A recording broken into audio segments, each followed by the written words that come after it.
Hi everybody, it's Natalie here from Women's World. I'm framed in a picture shot here with my fellow friend Nathalie. So I'm going to get her to introduce herself and then we're going to talk about what she spoke about here at BlogWorld about producing mouth-watering content for your blog.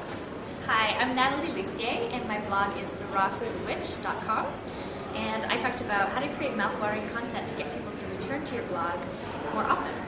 So we're going to go over some of the key topics here. We can't do the whole talk, but one of the main things that I wanted to emphasize was the importance of figuring out what people want before you start creating content. And because of that, I think there are three things you can focus on. You can focus on entertaining, enlightening, or educating. So those are three big things. Excellent. We'll start on that in one moment. Okay. So once you have those three things, you could probably use two of them in a blog post or a video.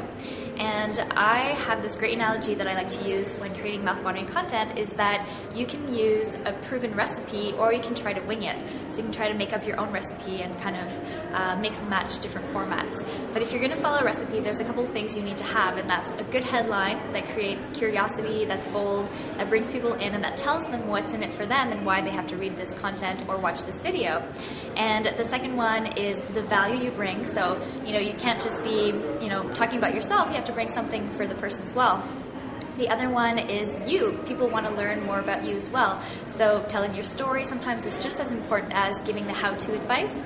And finally, giving a good, strong call to action. So, what do you want people to do from this content? Do you want them to comment? Do you want them to share it? Do you want them to buy something? And just make it really clear and ask for it. It's very simple, but it works.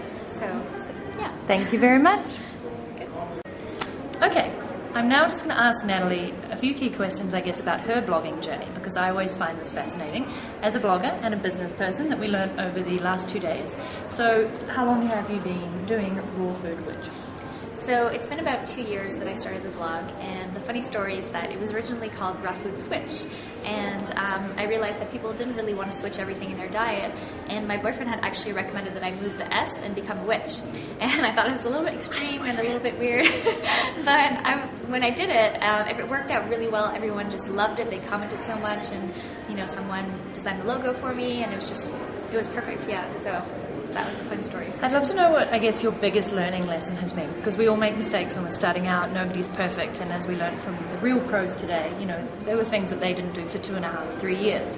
So what's been one of your biggest learning lessons that you wish maybe that you'd done from the beginning? One of the biggest things that I learned was that I was talking to the wrong market. So I was trying to talk to my peers, and I was reading a lot of similar blogs and raw food blogs, and what they were talking about was like psychological stuff and very deep things about raw food. But if someone was new to raw food, they wouldn't necessarily be searching for that kind of information, and they wouldn't want to be reading my blog. And that's not who I want to reach. I want to reach people who maybe were eating a very mainstream diet and who just want to include more fruits and vegetables. So once I started shifting more towards the basics, what's raw food and like how can I eat more fruits and veggies, that's when everything started really clicking. Couple of other things. What have been maybe 3 things that you've implemented in the last 6 months that really made a difference to your blog? Well, one of them has actually been like this action pop-up thing that I've installed. It only comes up when people leave the blog, so it's not too much in your face, but it's definitely increased my subscribers, and people love what I send them, so it's not like I'm pushing anything that they don't enjoy or whatever. So it's just a way for them to see what I have to offer. So that's been great. Is that something that you installed, or is it? It's a WordPress plugin. Okay, so, is it pop-up domination? No, it's different. It's a different one. It's actually called Action Pop-Up. Action Pop-up, and you recommend it? I do actually, yeah. Okay, great. Well, I use pop-up domination, and it's been amazing. In the last month and a half, I've tripled my newsletter subscriber base because people are now seeing what I have to offer and they want to sign up. And I think before I probably would have been missing a lot of people who didn't know about that. So, yeah. Absolutely. Second. Okay, the second one would probably be on my Facebook fan page. I tended to just post my links to my blog, but what I started doing is asking a question, like, what are you grateful for, at least once a week, and then just really engaging with the people and just getting to know them and not just trying to push my stuff all the time. And I think that's really built, a strong community on Facebook.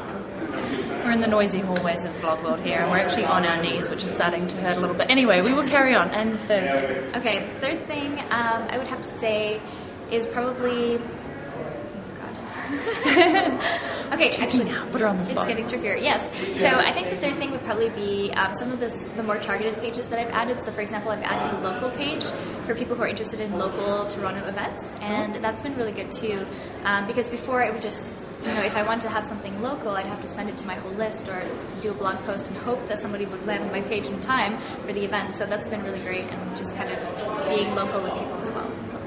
I guess the final question, we'll keep it short, is a lot of people who are starting out in blogging are really like, what do I write about? How often? Where's the inspiration coming from?